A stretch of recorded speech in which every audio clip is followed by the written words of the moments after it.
Hello, I hope you are well. तो बच्चों start करते हैं आज का लेक्चर। और आज के लेक्चर में बच्चों हम पढ़ने जा रहे हैं चैप्टर रिजिड बॉडी डायनामिक्स में topic rotational motion of a rigid body.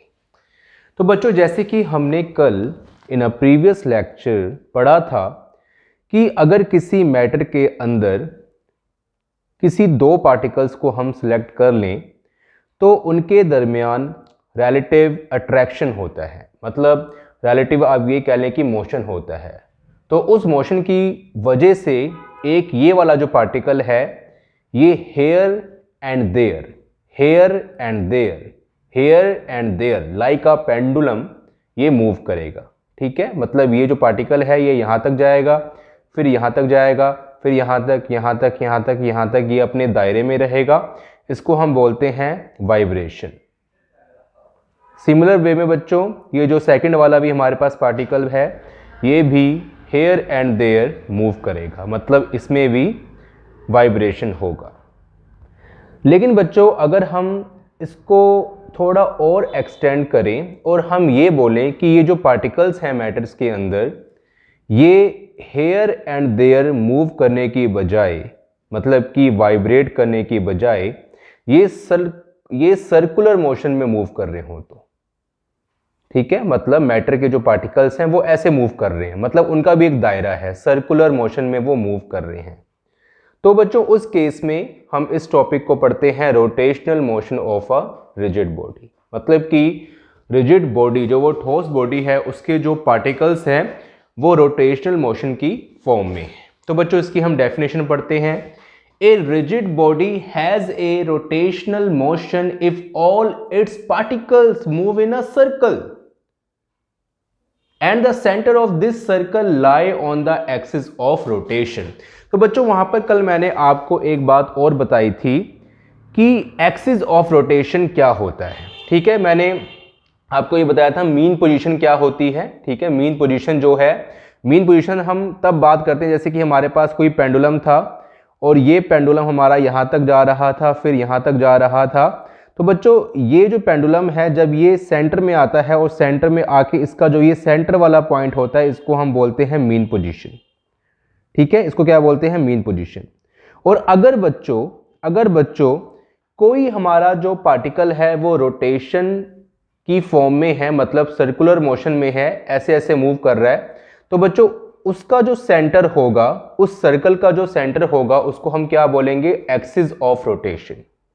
ठीक है, मतलब कि ये उसका एक्सिस है और कोई जो दूसरा पार्टिकल है इसके इर्द गिर्द घूम रहा है। तो बच्चों ये उसका सेंटर हुआ, जो सर्कल बना रहा है इसके चारों तरफ उसका सेंटर हुआ, इसको बोलेंगे हम एक्सिस ऑफ रोटेशन। ठीक है, तो बच्चों यहां पर देखो यही लिखा है कि a rigid body has a rotation motion if all it's particles move in circle. कि एक रिजिड बॉडी है और वो रोटेशन मोशन में कब होती है? अगर उसके जितने भी पार्टिकल्स हैं, मतलब जितने भी एटम्स हैं वो सर्कल में मूव करे, मतलब सर्कल की फॉर्म में मूव करे। And the centre of this circle lie on the axis of the rotation. और बच्चों जितने भी सर्कल बनेंगे, जैसे एक पार्टिकल एक सर्कल बनाएगा, वैसे तो इनफाइनाइट पार्टिकल्स होते हैं ना एक मैटर के अंदर, तो एक जो पार्टिकल है वो एक सर्कल बनाएगा, दूसरा पार्टिकल दूसरा सर्कल बनाएगा, तो वैसे ही सर्कल बनते जाएंगे और उन सबका जो सेंटर बच्चों होगा वो कहाँ होगा? उसके एक्सिस ऑफ रोटेशन पर होगा। कहाँ होगा? एक्सिस ऑफ रोटेशन पर होगा। तो बच्चों अगर हम सिर्फ यहाँ पर एक आधे कहते हैं पार्टिकल्स की बात करें, जैसे कि यहाँ पर मैंने कुछ पार्टिकल्स लिए हैं, मान के चलें कि यहाँ पर हमारा एक पार्टिकल है और यहाँ पर एक पार्टिकल है। ठीक है, और वो पार्टिकल ऐसे मूव कर रहा है। ठीक है, ऐसे मूव कर रहा है, जो ये मैंने डॉटेड लाइन से रिप्रेजेंट किया। और बच्चों सेकंड पार्टिकल हमारा ऐसे मूव कर रहा है। ठीक है, और बच्चों ये उनका एक्सिस ऑफ रोटेशन है, मतलब कि ये उनका सेंटर है। ये क्या हो गया? इस सर्कल का सेंटर हो गया। ठीक है, ये सर्कल है बच्चों, ये इलिप्स नहीं है, सर्कल है। तो ये इस सर्कल का सेंटर ये हो गया और बच्चों इस सर्कल का सेंटर ये हो गया।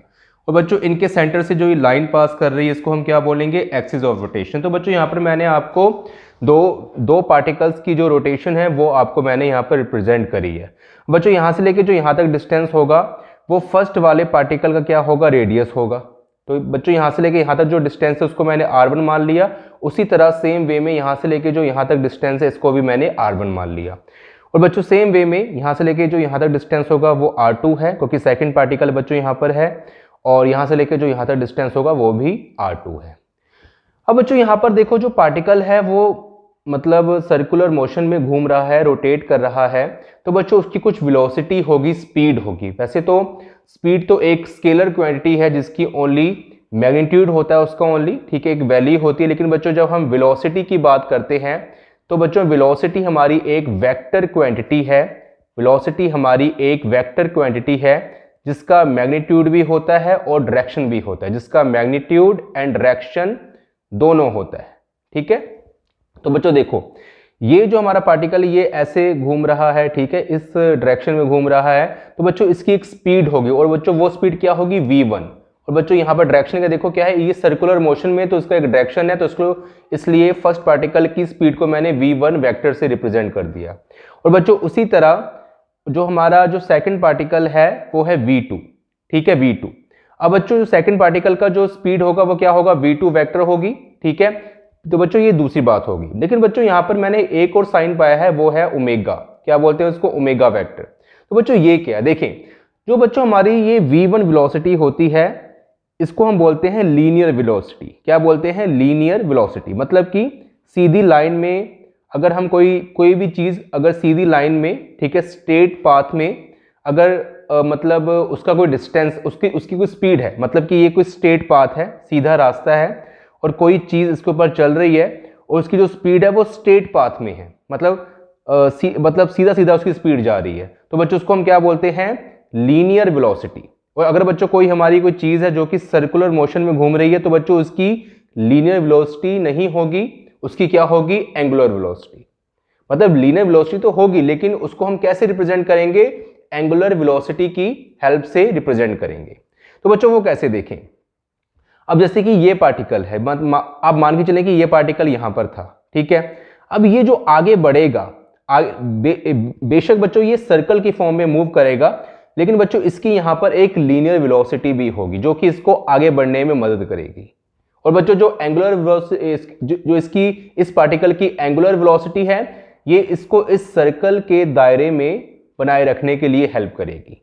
जो इसकी लीनियर वेलोसिटी है इस पार्टिकल की वो उसको आगे बढ़ने में मदद करेगी, और बच्चों जो उसकी जो एंगुलर वेलोसिटी है इस पार्टिकल की वो उसको इस सर्कल के दायरे में रहने के लिए मजबूर करेगी, ठीक है। मतलब वो जो पार्टिकल है इस सर्कल से बाहर नहीं जाएगा, अपना जो पाथ है वो नहीं भूलेगा।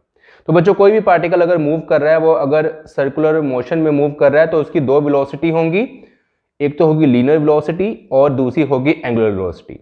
लीनियर वेलोसिटी उसको आगे बढ़ने के लिए मदद करेगी, क्योंकि अगर देखो वो ऐसे भी चल रहा है तो आगे तो बढ़ रहा है ना, तो आगे बढ़ रहा है तो हर पॉइंट पे उसकी क्या होगी, डिफरेंट लीनियर वेलोसिटीज होगी, ठीक है। डिफरेंट भी हो सकती है, कांस्टेंट भी हो सकती है, मतलब कि इस पॉइंट पर भी उसकी लीनियर वेलोसिटी हो सकती है वो इस डायरेक्शन में होगी, और इस पॉइंट पर बच्चों उसकी लीनियर वेलोसिटी हो सकती है वो ऐसे होगी, ठीक है। आगे बढ़ने वाली वेलोसिटी क्या होगी, लीनियर वेलोसिटी। और बच्चों उसी तरह क्योंकि ये सर्कुलर पाथ में मूव कर रहा है तो उसकी क्या होगी, एंगुलर वेलोसिटी होगी। और बच्चों सेम वे में जो सेकंड पार्टिकल है उसकी भी लीनियर वेलोसिटी होगी और एंगुलर वेलोसिटी होगी, ठीक है। तो बच्चों आई होप कि आपको ये जो कंसेप्ट है ये समझ आया होगा। तो बच्चों देखो यहाँ पर मैंने कुछ सिंबल्स के यहाँ पर नाम लिखे, जैसे कि जो ओमेगा वेक्टर है इसको हम क्या बोलते हैं, एंगुलर वेलोसिटी। और बच्चों जो वी वेक्टर हमारा है उसको क्या बोलते हैं, लीनियर वेलोसिटी।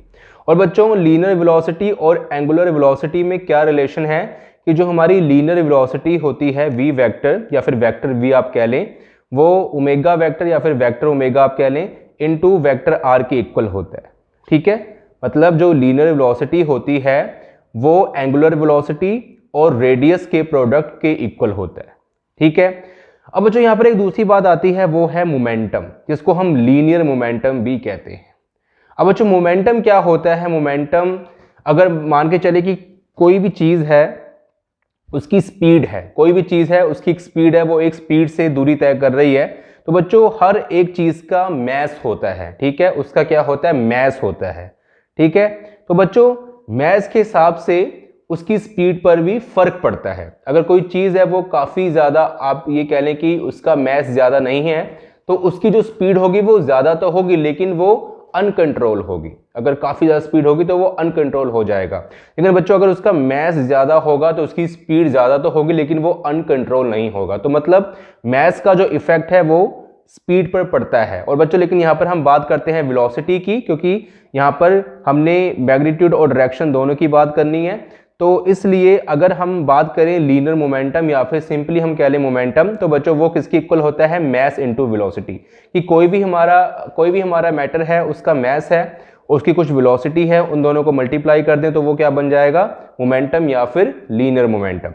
और बच्चों मोमेंटम को हम p वेक्टर से डिनोट करते हैं, मैस को स्मॉल m से और वेलोसिटी को स्मॉल v से। तो बच्चों ये बन जाएगा vector p, this is equal to m into vector b। अब बच्चों यहाँ पर जो मोमेंटम है ये एक वेक्टर क्वांटिटी है, मैस एक स्केलर क्वांटिटी है तो इसके ऊपर वेक्टर नहीं पड़ा, और वेलोसिटी हमारी एक वेक्टर क्वांटिटी है। बच्चों सिमिलर वे में हमारे पास यहाँ पर अगर हम बात करते हैं ये है लीनियर मोमेंटम। जैसे कि बच्चों लीनियर वेलोसिटी होती है वैसे ही लीनियर मोमेंटम होता है। ठीक है, अगर कोई चीज़ है, उसकी स्पीड है और उसका मैस है, तो हम ये नहीं बोलेंगे उसकी स्पीड, हम कहेंगे कि ये मोमेंटम में है। मतलब कि वो उसकी अगर स्पीड भी होगी, उसका अगर मैस है, तो हम स्पीड बोलने की बजाय या फिर वेलोसिटी बोलने की बजाय हम ये बोलेंगे कि वो चीज़ मोमेंटम में है। ठीक है, तो जैसे कि लीनियर वेलोसिटी होती है, मतलब कि स्ट्रेट पाथ में अगर कोई भी चीज़ की अगर हम स्पीड देखें तो वो क्या होगी, लीनियर वेलोसिटी, मतलब स्पीड प्लस डायरेक्शन। ठीक है, मैग्नीट्यूड प्लस डायरेक्शन हमारी क्या होगी, वेलोसिटी।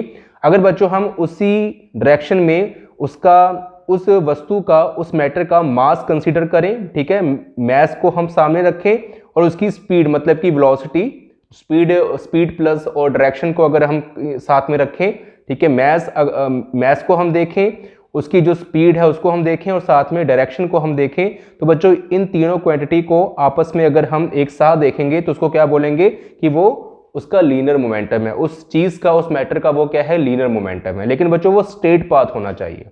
बच्चों उसी तरह जैसे कि हमने एंगुलर वेलोसिटी पढ़ी थी, उसी तरह हमारे पास एंगुलर मोमेंटम होता है कि अगर कोई चीज़ सर्कुलर मोशन में है तो उसका, अगर उसकी एंगुलर वेलोसिटी है तो उस वस्तु का, उस मैटर का मैस भी होगा। अगर हम मैस को भी कंसीडर करें तो जो एंगुलर वेलोसिटी है वो किस में कन्वर्ट हो जाएगी, एंगुलर मोमेंटम में कन्वर्ट हो जाएगी।